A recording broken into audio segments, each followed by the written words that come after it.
Hello, and welcome to Berseria YouTube channel. Today we'll be playing more Tales of Berseria. So let's get going.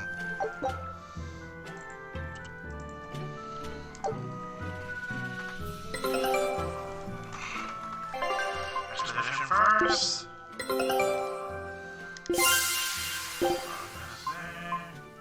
Scout ship setting.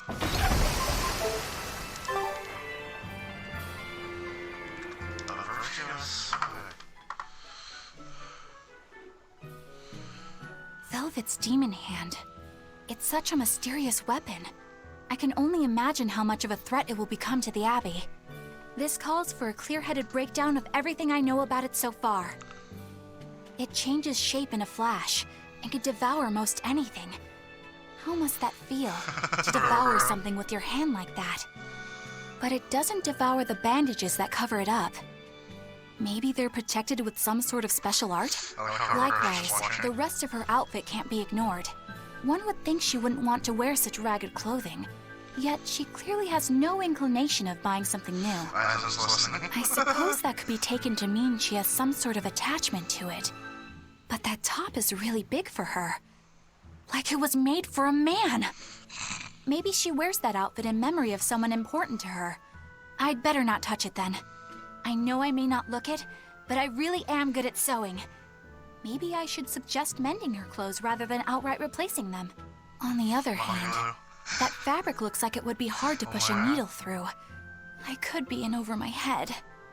But the tougher the fight, the more I get fired up. Oh my god. Of course, Lord Artorius would probably scold me if he heard me talking like that. Oh my god. Who'd scold you for what now? Oh, well, I was thinking about sewing. I mean, your clothes, they're all beat up, and I thought that if I offered to mend them for you, you'd probably scold me. Wouldn't you? You'd mend my clothes? Have they been worrying you that much? I mean, not like constantly or anything. It just crosses my mind from time to time. Are you good at it? Yes. I'm told I come across as awkward sometimes, but if nothing else, I'm good with my hands. I see. All right, if I ever need it done, I'll come to you. Good, just leave it to me. Are you feeling all right? You're really sweating. The heat and the cold doesn't bother me at all. But you're a human, so you need to take care of yourself. And if you keep soaking in your own sweat, you'll catch a cold.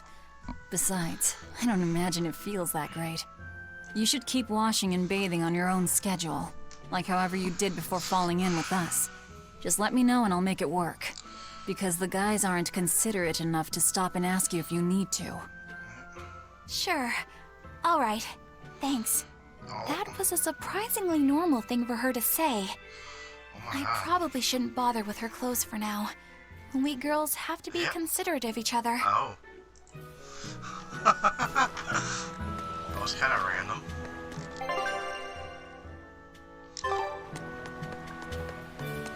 Eisen, I thought you were supposed to be in Midgand. How did you end up here in Islegand? I thought I'd gotten used to you performing the impossible, but this time, I'm at a loss for words. We heard from the Bluntwings that the Abbey might have taken you guys out.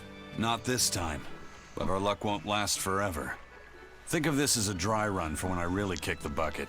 Aye, aye, First Mate. More importantly, are you sure it's okay to bring an exorcist aboard? I've got my eye on her.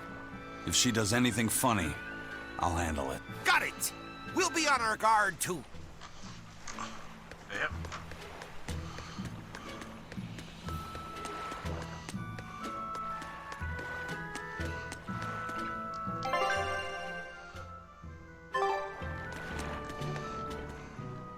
So, you guys made it. Whatever happened to that sword breaker? He's been dealt with. What are you doing here? After everything you said to me, I had a change of heart. I quit banditry. Thank you. I'm glad you listened to reason. What do you plan on doing from here on out? I'm heading to the capital. I plan on opening a restaurant for bandit cuisine. Bandit cuisine? Yeah, you get your hands on all sorts of food as a bandit. You gotta use what you have, and still make a tasty meal. Like a wild mushroom omelet minus the eggs. Or highwayman's stew. It's like a hunter's stew, but, you know, made by bandits. That sounds somewhat improper, actually. But I'd still love to visit after you open. Really? All right. I'll be an upright citizen in no time. Oh my god. Maybe even the kind of man you'd consider spending some time with. I'm rooting for you. Hey, were you actually listening to him? Of course I was. It's wonderful he's turned over a new leaf. She's oblivious. It's adorable.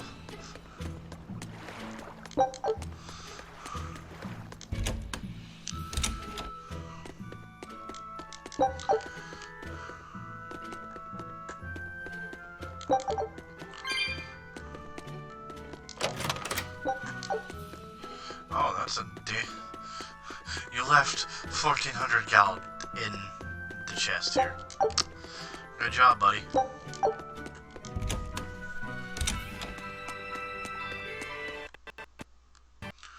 Oh. Well, my grandpa's on bullhorn, probably.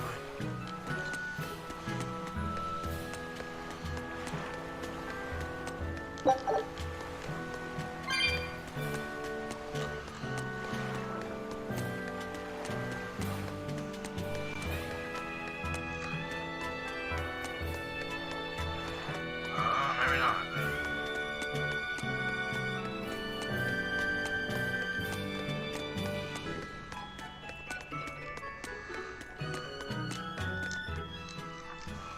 Hey, you there. That's one impressive sword you got. You know a lot about swords? I'm a novice swordsmith. Been at it for 20 years. Now, I'm finally able to make a blade worthy of the name. 20 years? And still just a novice? It's a competitive world out there for a swordsmith, especially here on this island. But I heard many swordsmiths have given up. There's less ore around nowadays, and swords don't work against the demons. True, swords are useless against demons. Unless it's an exorcist that's using them. Kednik's weaponry has always been prized in Midgand. The Abbey recognized our talents, and now, business is booming.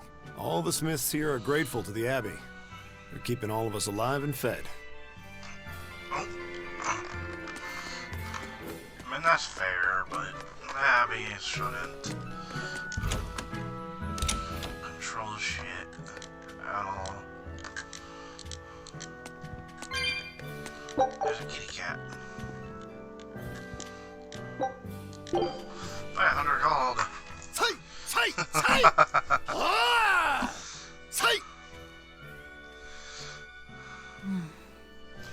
Is that it again? Did you need something?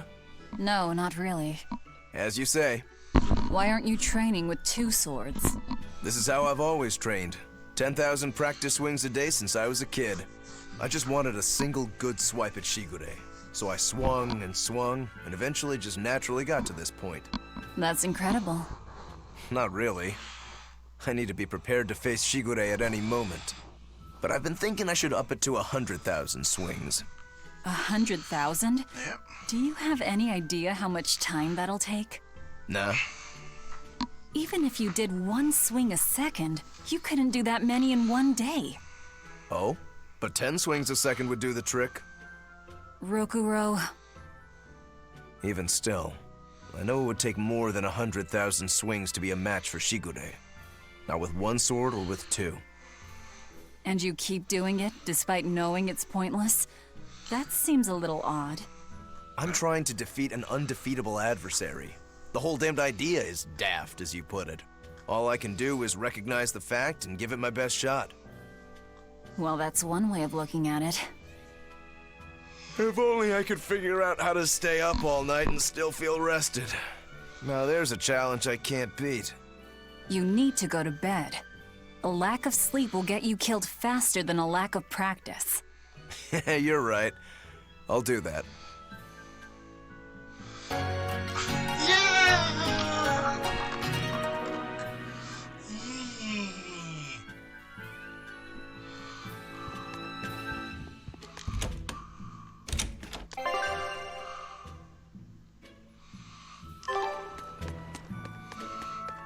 Well, let's head.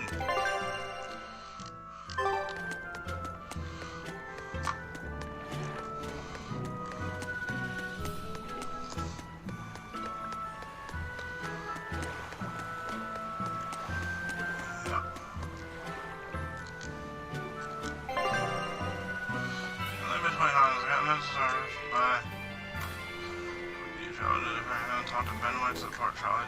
That does not cost all of me.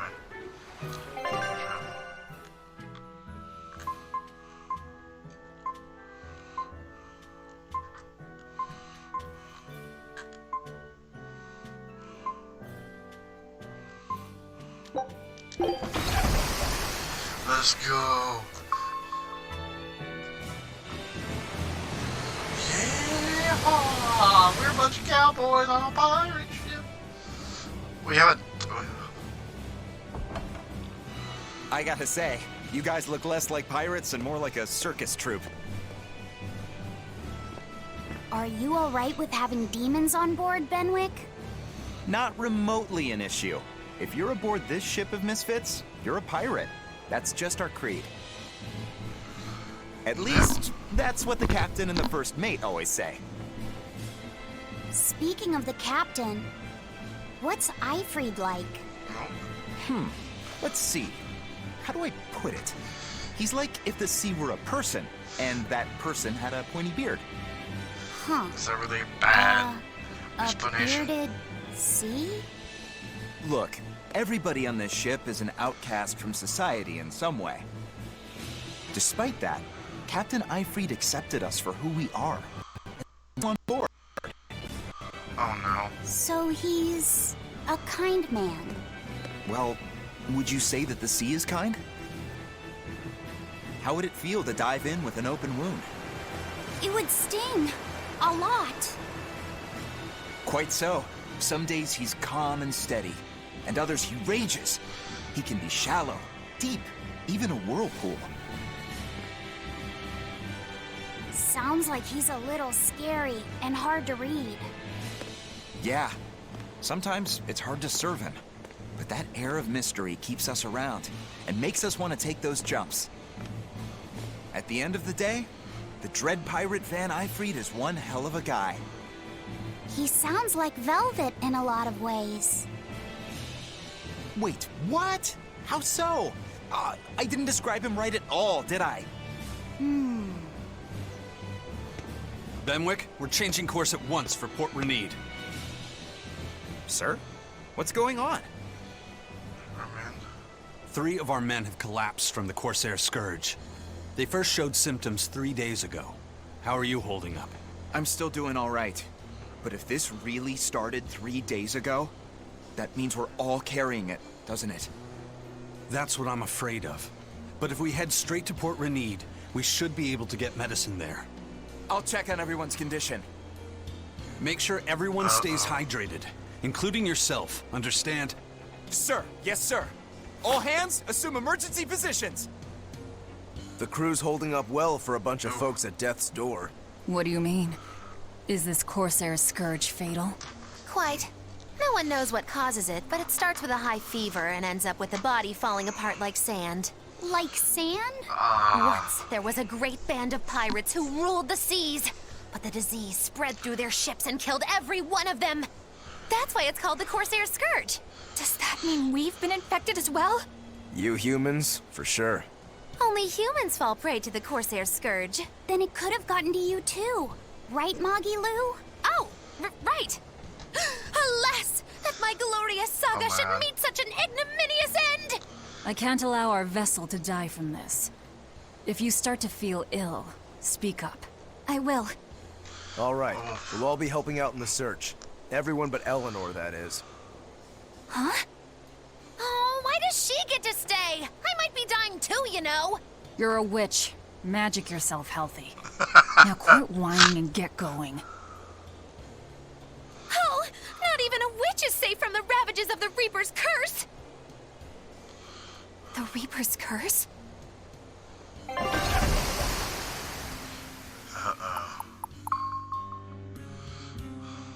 had to take a freaking detour. Oh no. Why does this have to happen now of all times? What has Grandpa? Okay, where's the herbalist? If I remember right, the Corsair's Scourge needs a particularly special medicine. Yeah, it's a wildflower called Salatoma. Its juice can cure the Corsair's Scourge. Doesn't sound too tricky. Let's not relax until we have it in hand. Right. Now let's get going. Hold on a minute. Won't you just be spreading the disease if everyone wanders into town? Surprisingly, no. For whatever reason, you can only catch it over the ocean waves. It's speculated it might have something to do with the salt in the air, or maybe the microbes in the seawater. Nobody knows the cause for sure, but there are no recorded cases of people catching it on land. I see. A strange affliction indeed. We'll be back soon. You all remain on the ship. All right. Good luck out there, sir. We've got to hurry.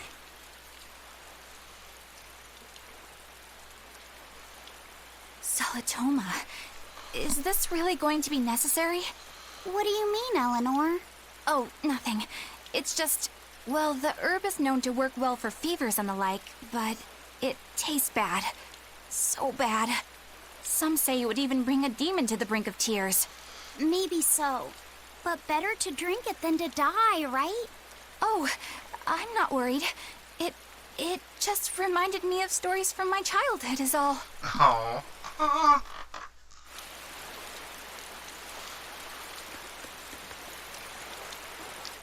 That Rokuro, always telling all of us except Eleanor to work harder.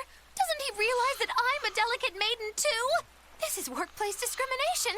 I should put him on a witch trial and burn him at the stake! I don't think that's how witch trials work. I love Magilou so much. What's wrong, Eleanor? You look like you've got something on your mind. I'm just trying to figure out what Rokuro was thinking. When I had Lord Shigure at the end of my spear, Rokuro threw his dagger right at my head. I thought I was dead for sure. I feel like I saw who he truly was, and it frightens me. But he and Lord Shigure are always trying to kill each other. I can't understand why he did what he did. It might have something to do with his Bushido code. What's Bushido? Is that like a sword fighter's code? It's a way of thinking. Be loyal to your lord. Respect your parents. Protect the weak. And act with honor. You're saying that he was following this Bushido code, and he was protecting me because I was weak? He might have turned into a demon, but his memories and personality are still intact. I doubt his moral values have disappeared either. Do you really think he believes in that Bushido stuff? Carving through his enemies with a cruel and unsparing sword! Slash! Pow! Shazam! That's the true nature of a Rangetsu man. I heard that when Velvet first met him, he immediately attacked her without any provocation. I'm sure you haven't already forgotten how he turned his swords on the kid in that fight against Kurogane. I wouldn't read too much into what Magilou's saying. Rokuro lives for his sword, and that's just who he is. But I don't think he's all that bad. I thought you were the one who called him frightening. I know I said he can be a scary person, but how do I put it? I do feel there's more to him than just wanting to help. He's more sensitive to other people's emotions than he might seem to be at first glance. A sword fighter has to sense his opponents on some level, right? For a crazed demon, he's actually a nice guy. Is that it? Maybe. I don't know. It's not like I know him well enough to claim any deep personal insight or anything. You brought it up. You're still in the party, though. Well, this has been Kyoto, signing out. Bye, guys.